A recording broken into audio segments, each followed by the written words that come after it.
resets. What do I mean by resets? So what's going to happen in 2 days? New Year, right? What do people do on New Year? New Year's resolutions, right? So why do the resolutions have to be yearly or annually? You can do resets monthly.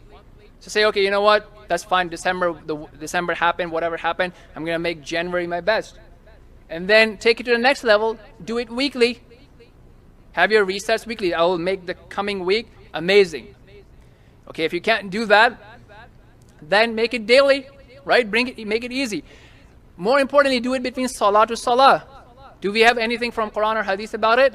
Yes, we do, right? The minor sins are forgiven between salah and salah, Jumu'ah to Jumu'ah, Ramadan to Ramadan. So we have these type of things that help us reset and have a focused, better approach to life. Because whenever you have this thing, okay, I'll make 2019 better for myself and so on and so forth, try to do it more frequently.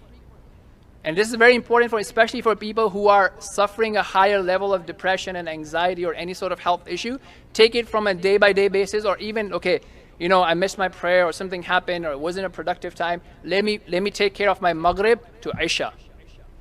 Let me take care of my Isha to Fajr. Let me take care of my Fajr to Dhuhr.